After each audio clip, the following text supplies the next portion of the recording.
Hello, everybody. Neither Rose or Andrew are here this week, so it's my pleasure to introduce today's speaker. Camille is a postdoc in the team of Leen. She did her master in Uppsala and her PhD in Charles University in Prague. And today she will talk about 3D simulation in massive binaries. Please go ahead, Camille.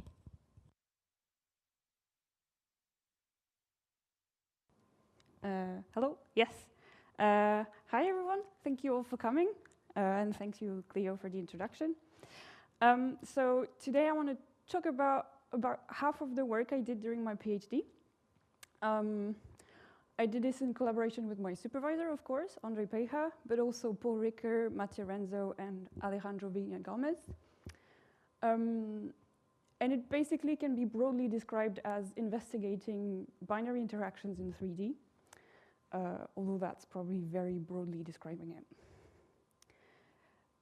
So I'm going to do a small introduction, of course. Let's start with stellar multiplicity, even though I think all of you here probably know all that stuff, but still. So, of course, stars commonly evolve in binaries, right? And you all know that very nice diagram from Sana 2012 that shows that massive stars specifically evolve in these binary systems that tend to be close enough for the two stars to interact. By close enough, I mean about like 1,000 AUs or less. And by interactions, I mean different things. There's first, of course, tidal interactions, which are maybe longer range in terms of effect, which can cause the deformation of the stellar surface, but also the circularization and synchronization of the orbit. There are mass transfer events, which is very commonly known, can involve accretion disks, but overall modifies the stellar structure of both stars. And of course, winds, for example, in cool evolved stars like AGB stars, where companions can just sweep through the winds, and you can also get wind mass transfer in some binaries as well. So stellar interactions are very varied and depend on the initial parameters of the system, of course. And when considering stellar evolution, binary interactions are also important because they impact the evolution of the two stars that are accounted for in the system. So the traditional thing is to consider the spin-up, for example, due to both tidal forces and mass transfer, for example. The stripping of the star, the accretion itself modifies the donor and the accretor. Here you have an example of stellar tracks of a donor that undergoes mass transfer in the hydrogen burning shell stage, where you can see the single star tracks in gray in the back and how much the binary tracks diverge from the regular stellar evolution. So this is one example of why we need to take binary interactions into account.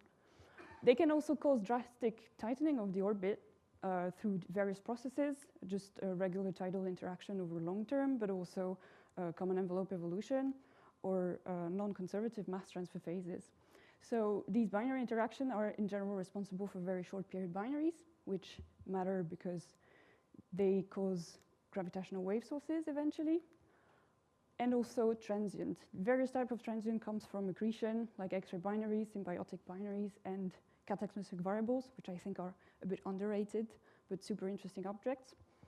So overall, binary interactions are really at the center of time domain astronomy and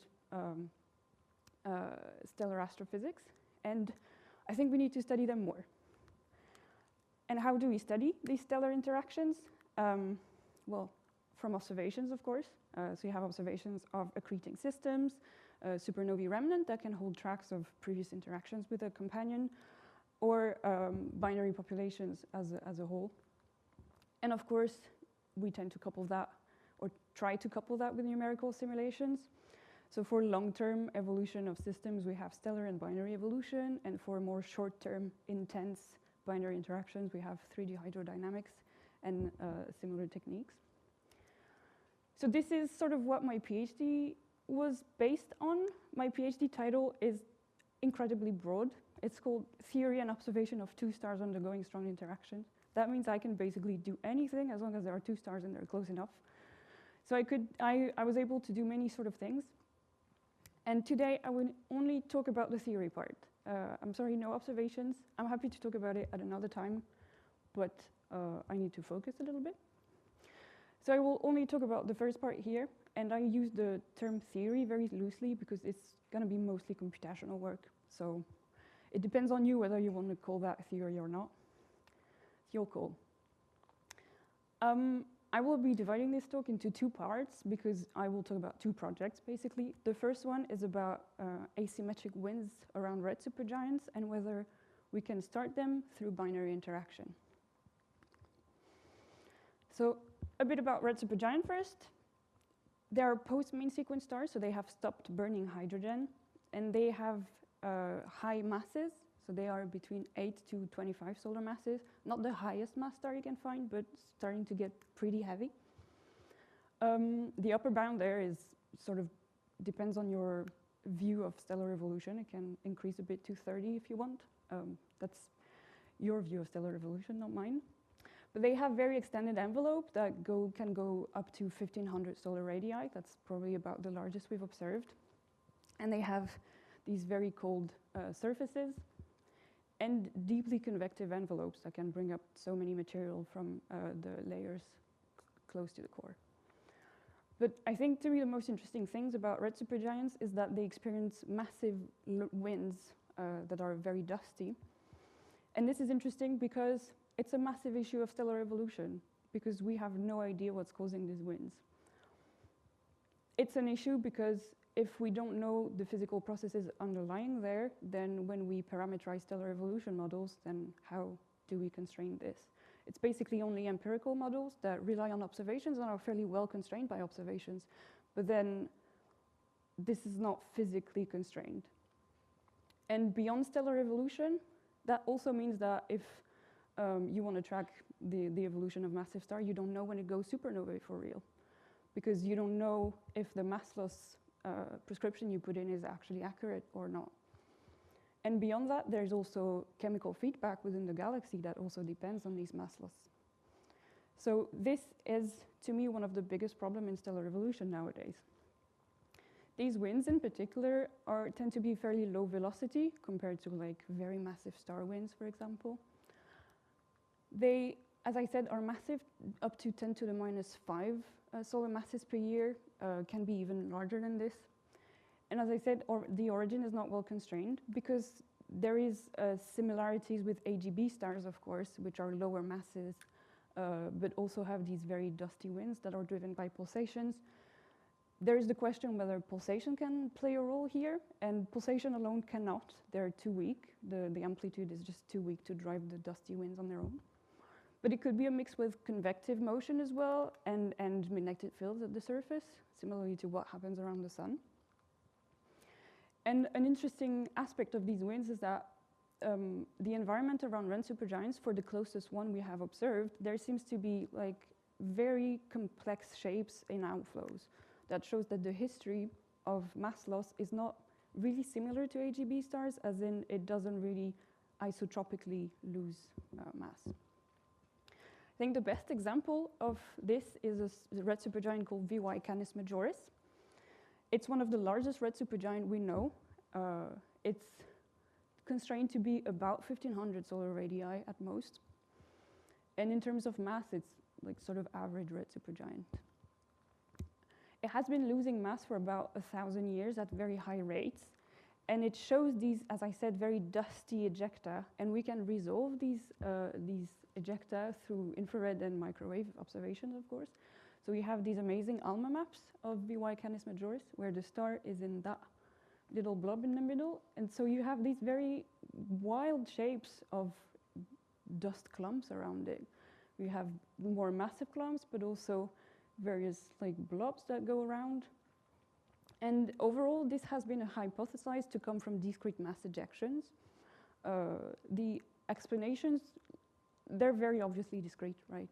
But the explanation that go behind, still unclear. The classical picture is magnetic fields and surface activity, so like solar flares. But it's impossible to prove because we are not even able to simulate solar flares correctly around the sun. So how could we do that for a red supergiant that nobody cares about? So this hypothesis, while it's sound, but it's not satisfactory in terms of predictions it can give. So we thought, what if we could explain these winds through binary interaction instead? So imagine we have this very extended red supergiant on a highly eccentric orbit with a companion. And the orbit is such that the companion grazes the outer envelope of the giant at every periastron passage. As it does that, there's a shock that propagates throughout the envelope, and matter is ejected very asymmetrically, only on one side. And as it's ejected, it expands and it can radiatively cool. And eventually it reaches dust temperatures that are low enough to allow for dust condensation. So if dust can condensate, then radiative pressure on dust grain can start driving dust-driven winds. So this is the overall picture that we want to test. We want to test that through 3D hydrodynamic simulations, mostly proof of concept sort of wide. So in terms of accuracy, it will not be the best, but it's more as an experiment, let's say. To do that, we use smooth particle hydrodynamics, which I will shortly introduce because I think it's a good thing that you know about the actual method. So in SPH, we approximate the fluid as a collection of particles, which is actually fairly close to reality in terms of what's happening. It's just we don't have chemistry or whatever. It's just a macroscopic collection of particles. All these particles have velocities, positions, masses, and such. And we can solve the Lagrangian equation of hydro for all of these particles. And if we want to calculate any quantity, we calculate the particle interactions and we sum them up. So we have, if we consider a particle A here and we want to calculate the interaction between the particle A and B, we just have a function that's called a smoothing kernel that determines how strong the interaction is based on the distance with a cutoff length that's called the smoothing length that just basically determines the radius after which we don't have any interactions anymore. And so we do that for all particles, and if we want to say have the density, we can just sum up all the masses weighted by that smoothing kernel. This is the basic principle of SPH, and then we can apply that to any fluid quantities we're interested in and interpolate that way. In terms of benefits, this method has a couple. It was made for astrophysics by astrophysicists, because it's able to deal with massive ranges of scales because it does not resolve where there are no particles. So that means we can have two stars very far away from the start and we don't resolve the vacuum in the middle. And that's extremely important if you want to keep your cost of simulation very low. So it can deal with very large scales and it can have real vacuum, and also that's maybe more computationally oriented, but advection is natural. So that means if we have chemistry or extra quantities, everything is moved around with the fluid. We don't need to move it manually, and that's relatively useful. However, because of the nature of the thing, it has something called surface tension, which means that basically at the surface of the fluid, if you don't have a lot of particles and your resolution is fairly low, then you get terrible results. So it's generally advised to not really pay attention to the outer bounds of the fluid and be more mindful about what's happening inside the fluid. And most importantly, I think shocks tend to be smeared by the interpolation. So if you're looking at a very shock-abundant medium, I don't think you should use SPH. This is just as a general rule. It's probably one of the biggest downsides. Now that I've bored you with the technical details, I can look at the setup a little bit and explain to you. So we evolved this system in a 3D code that's called Phantom. It's open source, it has a good user base and has tons of explanations everywhere. So it's pretty good as a starting point if you ever want to start SPH. We evolved the system that's here. So the red supergiant parameters are here. They correspond to about what has been observed for VYCMA, just rounded up. And the binary, we have a companion of 2 solar masses, which is like a fairly massive neutron star, or just a regular main sequence star. That works as well. And we have a very eccentric orbit with quite a wide separation, so that gives about 40-year-long periods. So that's a very long orbital period to model, and that's why we also use SPH, because that means we will save a lot of time on not resolving the vacuum. To do these simulations properly, in an ideal world, we would use hydrodynamics and gravity, which we do.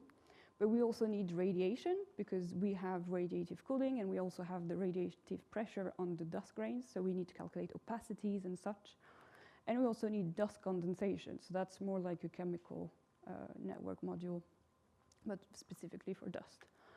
I don't think you'll be surprised to hear that this is incredibly computationally expensive, and because this is an experiment, we did not put it in. Instead, we put approximations. So wherever the dust condensation temperature is reached, we launch a free wind. By free wind, I mean just a wind that exactly counteracts the gravitational attraction. That's fairly standard in highly approximated wind models, basically. So yeah, just wind if we are below condensation temperature, no wind if not. And for radiative cooling, we actually emulate the effect of it instead of simulating it. And that's because radiative cooling at the densities and temperature of the gas when it's ejected is super fast. It's about of the order of seconds. But our time step at that point is of the order of hours. I don't want to reduce my time step to seconds. That's mad. So instead, we can say that over the hours that have elapsed in the previous time step, obviously the gas has lowered its temperature to the local equilibrium value. So that's just what we do. And this equilibrium value just depends on some dust properties, and this is a geometrical dilution factor. So for silicate dust, because we have oxygen-rich envelope, we just use these parameters there. This is overall fairly standard for dust-driven winds. That's just simple. It can be a lot better. Now let's show you a movie of one interaction. So this is the highest resolution runs that I made. It's 2 million particles. It's not amazing, but it's the best I could do. You have on the top a close-in view, and on the bottom more zoomed out. And here is the orbital plane, and the rest is different views of the meridional plane. So here we have the companion that comes in, grazes the outer envelope, and the gas just then spreads mostly in the YZ direction, as we can see here. And then the companion just casually leaves the vicinity of the giant with a bit of gas surrounding it. So this is overall one interaction. It's pretty sweet. We can see that the donor just readjusts by gathering the surrounding gas again. But this is only one interaction, and we wanted to simulate it through several interactions because, of course, the orbit is going to be modified by this interaction. And so we did, and this is the evolution of the separation throughout our simulation until our resolution is not good enough to continue following the simulation, basically. So the separation you see when it's the highest, you have a pastron, and the interactions happen here at periastron. And we can see that each interaction tightens the orbit. That's fairly natural. It's just gravitational drag. And so eventually, right, and then after each interaction, because the orbit has been tightened, the periastron is further inside the envelope, so the companion probes deeper and deeper layer every time it passes through. And so we reach common envelope evolution after about 200 years, so that's 14 orbit. Around here, the companion has fully plunged in the envelope and continues its eccentric orbit, but inside the envelope of the donor.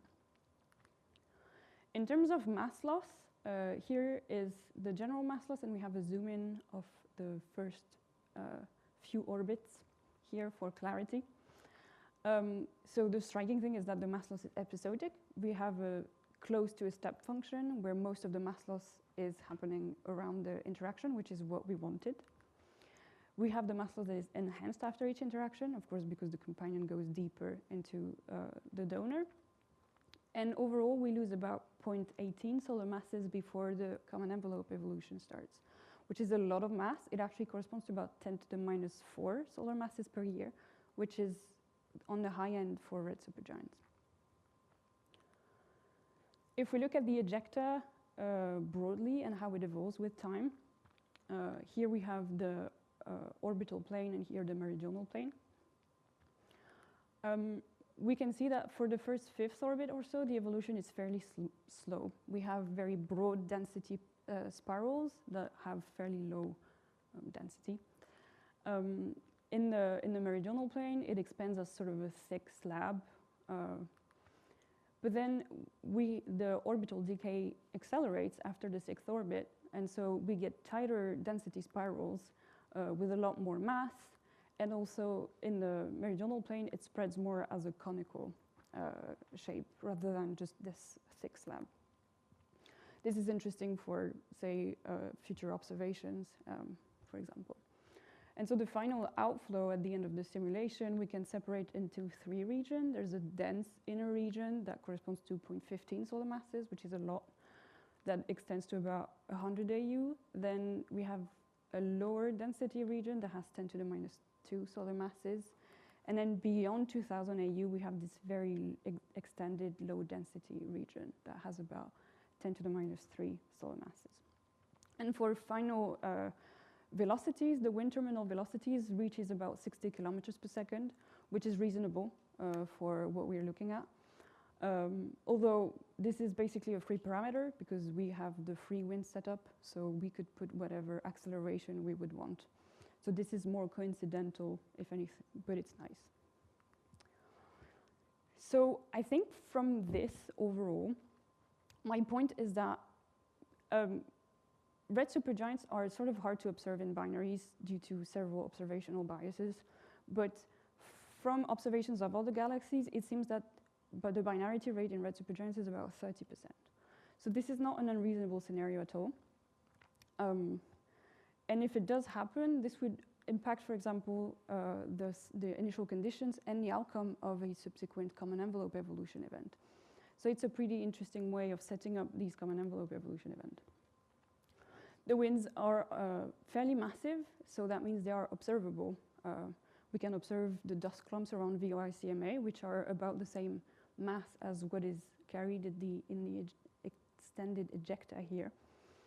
So if a red supergiant in this scenario were close enough, we would be able to observe these ejecta with ALMA.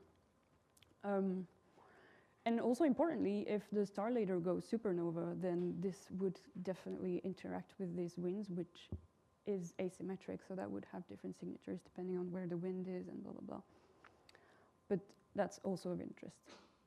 I will note that we can only explain part of the ejecta, right? Because we have that one strong asymmetries, but if you remember the ALMA observations of your YCMA that I showed you, there are several dusty clumps, and they go in different directions as well. Kinematically, it has been recovered that one goes towards us and the other goes in the back. So if we were to explain VYCMA with a similar process than this, we need other things, right? So we probably do need convection, magnetic activity, and so on, which could be put on top of this if I had infinite computational power. But it's like possible follow-ups of all of this. Right. Actually went pretty fast. And so I can, go on to the second part of this talk, which concerns common envelope evolution, which is something I brushed upon in the previous part of the talk, and mostly how common envelope evolution can be affected by previous phases of binary interaction. Since I talked a bit about it, I want to go a bit deeper into what common envelope evolution actually is, just in case. So it generally starts from a dynamically unstable phase of mass transfer.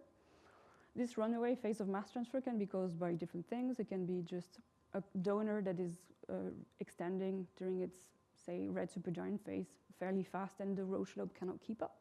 But it can also be Darwin instability related and so on. So there are several things that can cause the onset of common envelope evolution. But in general, we can separate it into distinct phases. There's the loss of mass transfer stability. And then the companion, slowly its orbit decays and it starts entering the envelope of its donor and it starts spiraling in. As it spirals in, it transfers orbital energy to the envelope, and that extra energy can help unbind the envelope.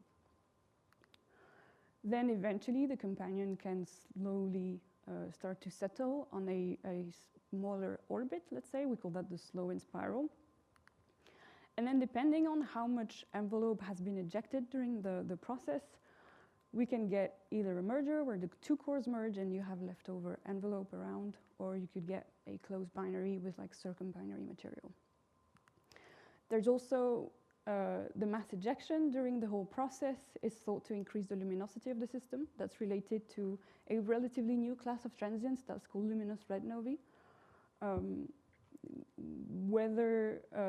What physical processes are involved in this is still very much in question. But overall, common envelope evolution is important for binary evolution. And for a very specific thing, it was thought at first to be sort of to be filling the gap of how do we get these very short period binaries. It's a bit of an ad hoc theory there, but still it has been adopted since. So it's very efficient at explaining closed binaries that could not have become so close in our Hubble time. So that means that common envelope evolution is likely linked to various types of transients that have closed binaries that interact still nowadays. So cataclysmic variables and X-ray binaries are the best example of that, but also gravitational wave progenitors as well. The outcome can be parameterized if you want. There are several ways of doing it. The most common one, I think, is the energy formalism, which basically tells us the fraction of orbital energy that goes into unbinding the envelope. That's a fairly simple approximation. But you have others. Whether you want to parameterize it is up to you. But I will go into a small rant now, because this sounds very nice, but it has so many caveats that are absolutely important to address. This is a non-exhaustive list of these caveats. I will try to be brief, but mostly we have not observed common envelope evolution. It's too short-lived. It's like, I don't think we'll ever observe it in recent times. So what we rely on is simulations, 1D, 3D, but simulations. And simulations come with caveats already. They're approximations of what is happening. We have no idea of what physics is relevant there. So you can do that in hydrodynamics, but hydrodynamics doesn't reproduce radiation fields. It doesn't reproduce chemistry. I can go on into what doesn't happen in hydrodynamics that should happen, but may not be relevant. So what we rely on are already flowed results. There's also the problem of resolution, because the large length scales that are linked to this process mean that it's hard to resolve the whole process while resolving very well the inner part as well, which is where the interesting things are happening. You want to resolve the slow in spiral.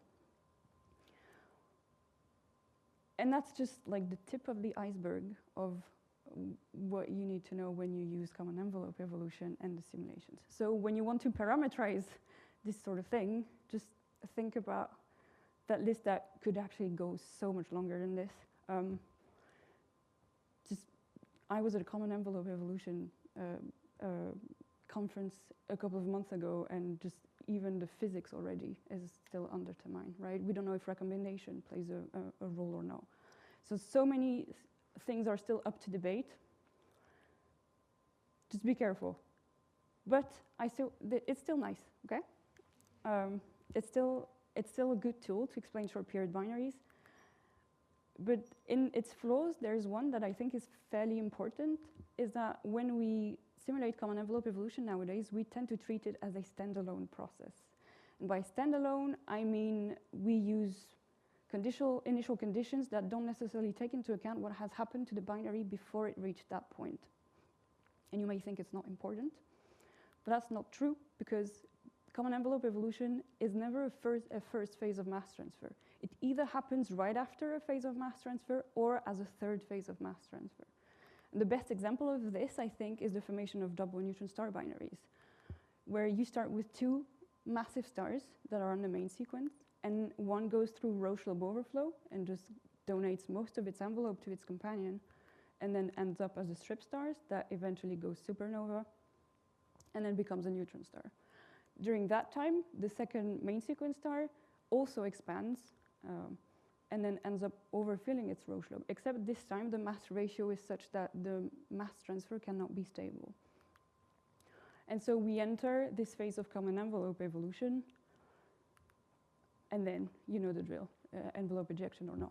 But what matters is that there's so many things that have happened before that phase of common envelope evolution.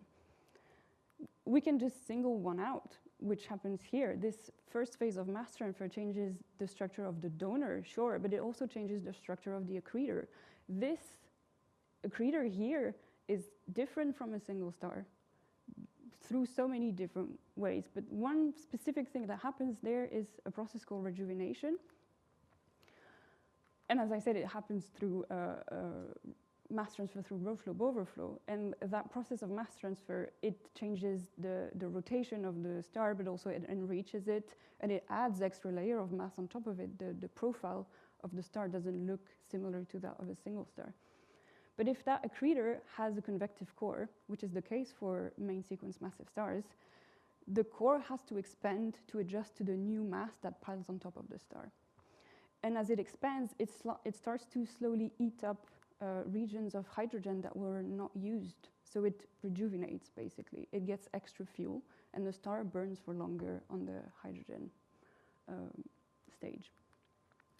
The rejuvenation process also has a very nice consequence. Because the whole structure of the star has to adjust to the new mass and the core expands, the binding energy profile of the stellar interior changes. So here you have the ratio of the binding energy of an accretor that has gone through rejuvenation over that of a single star. And you can see that close to the boundary between the core and the envelope here, it goes so low, the ratio. So the binding energy profile is completely different. And this is very useful because this region is the hardest to unbind by nature because it's the closest to the core, so it has the highest binding energy in the first place. So if suddenly the harder layer to unbind are easier to unbind, then maybe the common envelope evolution is different. Maybe what we could not unbind before suddenly is very easily unbound. So that's the point of this project, to sort of study if it's to start the conversation of whether previous history of binary evolution matters for common envelope evolution. And so we use rejuvenation as a start. And we use these rejuvenated and non-rejuvenated donors that were computed by Mathieu Renzo with MESA. And we put them in a 3D hydrocode called Flash to make 3D simulations of the common envelope event. And then at the end, we want to compare the amount of unbound mass, how the in-spiral looks like, and maybe if the morphology of the ejector has changed. I'm just going to do, because I talked about SPH, I have to talk about grid method as well. It's just fair. So Flash 4 is a finite volume code. So it's a way of discretizing the fluid with a grid. So if we have our problem here, we put a grid on top. That mesh can be structured in different ways. It can be static, but also the refinement that you see here at the center, it could be adaptively refined. So wherever you have high density peaks, you could refine the mesh, for example. It could be co-moving with the fluid as well. There are tons of different meshes. In our case here, we just have AMR. And so we solved the Eulerian form of hydroequation instead of Lagrangian. And for each cell, we compute the averages of every quantity, and we then compute fluxes, and then we can advect manually all the fluid and the quantities across the grid. Pros, super easy to set up inlets and outlets. So for wind, tunnels, sort of simulation. We have a high control of the resolution since you can choose where you refine. That's not the case for SPH, right? If you have no particle, you can't create more.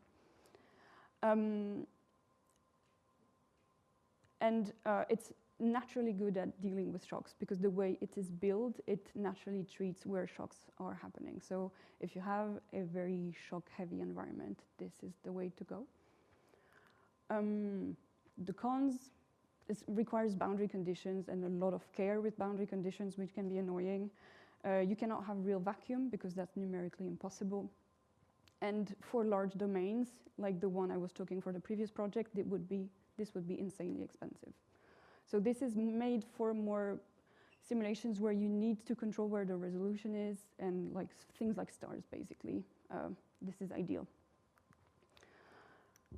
And so for our setup, we use Flash, the code I mentioned, with self-gravity and the Helmholtz equation of state. That means we have fully ionized gas. And here are the just basic parameters of our two donors. So they have around the same masses and around the same radii, but not exactly. And the innermost part of the donor is replaced with a core particle, which interacts only gravitationally with the gas. That's to reduce the resolution cost of the simulation, because the innermost layer, where there's very high density, we would need a lot of cells there to be able to run smoothly everything.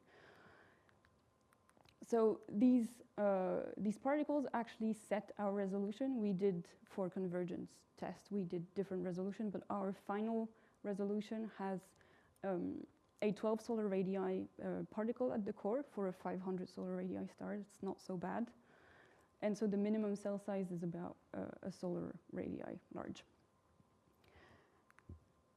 And we add a companion, of course, that's about 1.5 and 1.4 solar masses, just average neutron star neighbor, with a particle similarly to the core. It has the same size as the core. And we start the simulation at Roche-Lobe overflow. So the two stars are not touching each other. They're just at the point where basically the orbit is going to decay very fast. And we focus on the inspiral phase of the common envelope evolution because this is what our method is good at, but we could not resolve later in spiral, for example. So it's really just the initial phase of the inspiral that we look at. Okay, second movie time. Just going to show you what one run for the rejuvenated donor looks like. So you can't really see the companion, but it's here. I mean, you can see its effect, at least, I hope. And you can see how first it like grazes the outer part of the envelope, and you have these slow ejections of mass. But then it slowly gets inside of the envelope, and you get a more constant spiral that appears. And then it accelerates, and you get this very typical spiral pattern that appear in common envelope evolution. And here you get in the meridional plane, you get that angular momentum barrier and the butterfly shape that we also tend to get in common envelope evolution. And so if we want to compare the two runs for rejuvenated and non-rejuvenated donors, we can have a look at the evolution of the binary separation, which basically tells you how fast the common envelope evolution is going. So in orange, we have rejuvenated donors, and in purple, non-rejuvenated donors. And we care about the solid line, which is the highest resolution run. And so two striking things. The first one is that the rejuvenated common envelope is much faster by a factor 2. This is not something we expected necessarily to happen, but it's incredibly obvious, and we were a bit startled. The second thing, which is a bit problematic, is that we cannot resolve the slow in spiral because the dashed lines, the dotted lines here are the resolution limit below which our simulations are not reliable anymore. And basically the binary slows down below that limit. So anything that happens after that limit is reached, we can't trust, and it's a bit sad. So we cannot conclude whether the binary has settled or if it's going to merge. If we look in terms of mass loss, here we have rejuvenated on the left and non-rejuvenated on the right. And we were a bit surprised, but apparently the rejuvenated simulation shows less mass loss. We think this is because it's a flow of our setup. The way the binding energy are a bit different between the rejuvenated and non-rejuvenated profiles. But basically, if we were to able to resolve the later in spiral, this result would likely change to show the opposite trend, basically. At least that's what we think. So yeah, overall, slightly less mass, a bit of a disappointment, but it is what it is. If we look at the ejecta shape in general, so there's a lot of information here, but here we have density snapshots of non-rejuvenated and rejuvenated here on the left, and here is in the meridional plane. And here we have density maps that are averaged over the azimuthal angle to show sort of the polar distribution of the mass. If we look at the bottom panels here, we can see a couple of things. The first thing is that the rejuvenated ejecta is a bit less symmetrical. We can see the butterfly shape here at the end is a bit more wonky and less axisymmetric than the non-rejuvenated ejecta is. We have denser spirals and less extended ejecta, but that's maybe very likely due to the fact that the common envelope evolution thing is faster, so the ejecta has less time to expand. And we also get a more equatorially bound ejecta. It spreads a lot less in polar angle bins.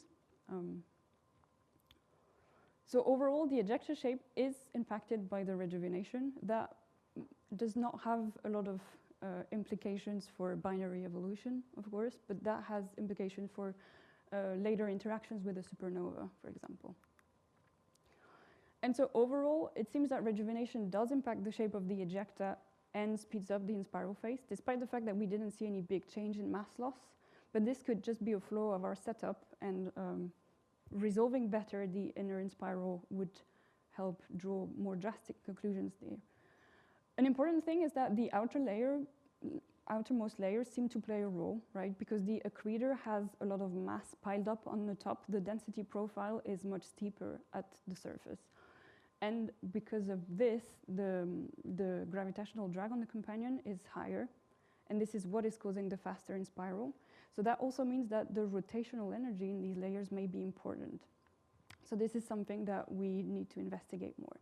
But overall, it seems that including previous phases of binary evolution is important for common envelope evolution. And I urge people who do common envelope evolution simulations to maybe consider more accurate stellar parameters for their stars, and MESA has a library for binary evolution, so maybe go through that instead of using the regular test in lists that only use single stars. And I'm at 41 minutes, so I will leave you with my conclusion slides, and just thank you for your attention, and I will try to answer any questions you may have.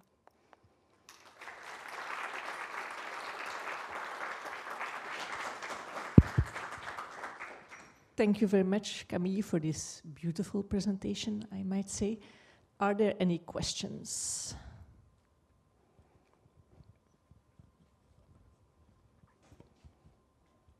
Hey, indeed, thanks for the very beautiful slides. My question is related to the orbital decay that you mentioned. So in both the parts, you nicely explained how the separation evolves. Could you also comment a bit on the eccentricity? Is there any change? For the common envelope evolution? Or I'm actually more interested for the red supergiant. We have not. It's annoying to calculate eccentricity every time. We could have a look at it, but it's not recalculated every time. It's supposedly it decreases. That would make sense. So it does circularize, right? Because you start with a very high eccentricity. I think you can see it from the shape. Yeah, indeed, that's true. That you have less of the ellipsoidal variations that come from the eccentricity. So yeah. I would wager it does decrease. We just have not calculated the decrease. All right. Okay. Yep. Thank you. Other questions?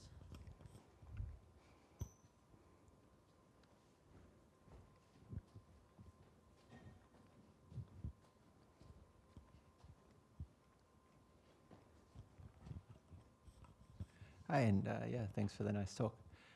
Yeah, I guess I had two questions. One is also about the eccentricity. So like if I look at your separation, it is quite wide, but just because in this case you do have such a massive star, I guess I'm wondering, did you consider whether you would still have such an eccentricity, for example, in the case of isolated binary evolution? Because I might expect tidal influences to circularize you significantly before you even got to such an extreme impingement. From just binary evolution, it depends on what's happening to the binary, of course. But so the companion we consider is consistent with a neutron star. So there was a supernova explosion there. Mm-hmm. And if it did, then there's a possibility of adding a lot of eccentricity to the orbit at that time. And if that does happen and the donor then expands very fast after that, like basically subsequently expands, then the circularization timescale is larger than the expansion timescale of the donor. Okay, so if you do not invoke supernova kicks, then you would not expect such a high eccentricity. No, then this would be valid for maybe just a born eccentric system that has like a planet or something, but Yeah. Okay. So I mean, okay, I was just checking whether my intuition was off there. And I No. guess my other question is, so yeah, the shapes that you came out with in your second half of the talk, when looked at in the right plane, right? So like there was quite a significant difference in that shaping, and we see a lot of different shapes of planetary nebulae, and there's been a long-standing theory that basically all bipolar planetary nebulae are post-common envelope objects. So we see a range of shapes. So is there like, what is the implications of that range of shapes that we see? Is this shape degenerate with a bunch of other physics, for example, or even the outcome, whether it merges or not? So planetary nebula for lower mass stars. Yep. This is too high mass to produce a planetary nebula. So I wouldn't know how that expands to planetary nebulae. But I would wager that the massive differences in initial parameters of your binary would influence the shape of your planetary nebula, of course. Yeah, just you can't get two similar binaries. So. Okay. Thanks. Other questions?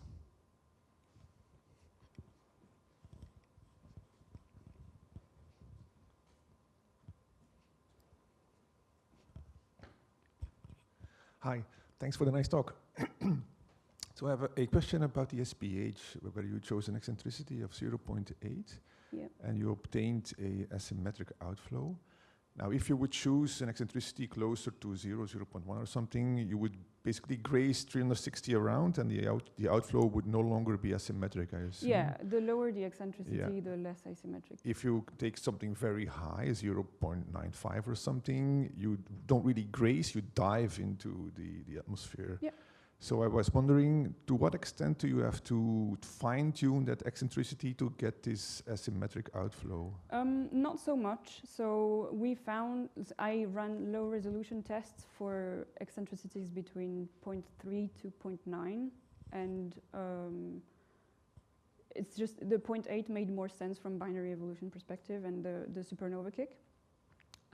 But just with lower eccentricities, you get still this asymmetry, but you get less orbits before common envelope evolution, and they're a bit broader. So it's just, this is maybe the nicest case, basically. 0.5 would still work. Yeah, it still works, yeah. You would maybe, I think it was maybe you get 5 or 6 orbits before you actually get common envelope evolution. So it's faster still. Okay. Maybe yes.